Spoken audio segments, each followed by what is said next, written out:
Hello hello. नमस्कार sir, Bhajap प्रदेश કાર્યાલયથી વાત કરું છું. મારી વાત કરશનજી સાથે થઈ રહી છે? જી હા। બધા શું તમારા પરિવારને કિસાન સન્માન નિધિ હેઠળ બેંકમાં પૈસા મળે છે? 2000 રૂપિયા આવે છે ખાતામાં?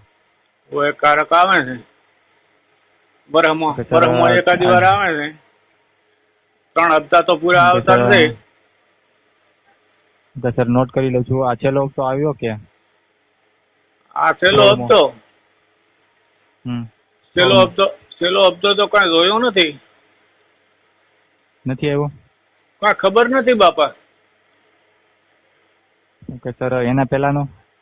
એના પહેલાનો કીધું વરહમાં કીધું એકાદો હપ્તો આવે છે, 3 હપ્તા હરખા નથી આવતા। ઓકે સર, નોટ કરી લઉં છું. કરશનજી વનાજી રાજપૂત ને? જી હોય।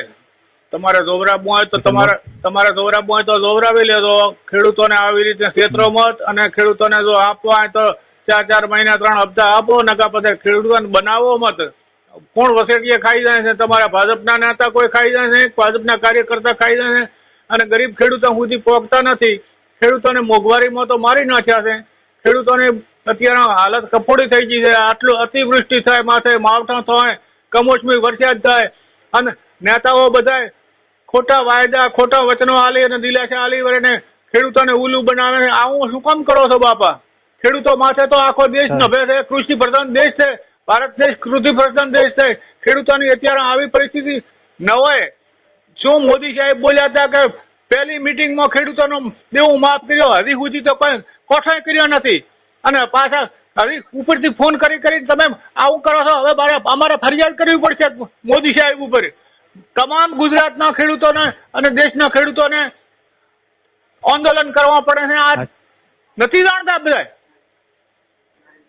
થેન્ક યુ સર, નોટ કરી લઉં છું। આવો તમે શા માટે કરો છો? ખેડૂતોને શું દુશ્મનાવટ કરી છે તમારાથી અને તમે ખેડૂતોને કેમ દુશ્મન માનો છો? ખેડૂતોનો મત લઈ અને ખેડૂતોને છેતરપિંડી શું કામ કરો છો? થેન્ક યુ સર, તમારા બાપની જાગીર સમયથી હાલવાના છે? તમારા બાપની જાગીરમાંથી હાલવાની હોય તો કોણ કે મોદીનો દામોદર બાપ દેશમાં જાગીર મેલીને ગયો હતો? રમનું તમે આવા ખેડૂતોને શું કામ ઉલ્લુ બનાવો છો? નલાયકો! મારે 100 વર્ષની ઉંમરે હવે અત્યારે તમને ખોટું મારે કેવું પડે છે? તમને શરમ આપી દઉં ઉપરથી આમાં તમે 2000 રૂપિયામાં લાચાર કરો છો ખેડૂતોને? નથી જોઈતા અમારે તમારા 2000 રૂપિયા। સર નોટ કરી સંભળાવી દેજો, તમારા મોદીને સંભળાવી દેજો। આ બનાસકાંઠામાંથી ડોહો કહીએ બોલતો હતો। આ તમારું રેકોર્ડિંગ હું કરું છું ને તમારું રેકોર્ડિંગ મોદી સુધી પહોંચાડજો। મને ફાંસી ચડાવવો હોય તો કાલ ચડાવતા હોય તો આજ ચડાવી દેજો। મારે મરવું છે પણ ખેડૂતો માટે મળવું છે। ઓકે સર, કાંઈ વાંધો નહીં। તમને શરમ આપી દો। તમે આજથી ફોન કરવાનું બંધ કરી ખેડૂતોને છેતરવાનું બંધ કરો, નકા હવે તમારા પાસે સુપ્રીમ કોર્ટ સુધી જવું પડશે ને તો જાય અમે। ઓકે સર, માહિતી બદલ આભાર સર આપનો। અને મારા ઉપરથી પાછા ખેડૂતોને ઘરે ફોન કરીને સમજાવો છો। તેને ઉલ્લુ બનાવવા નીકળ્યા છો તમે। માદર ઠોકો બસ સર, હવે નો બોલતા આગળ શું બધો તમારા બાપના ઘરથી તમે લઈને આવ્યા છો ભાજપ વાળા બધાએ। તે તમે 205 લાખ રૂપિયા 205 લાખ કરોડ રૂપિયાનો તો દેશમાં દેવું ખોચો છે આપણું। અમારે તો વેચી આપણે ભિખારી કરી નાખ્યા આમાં તો।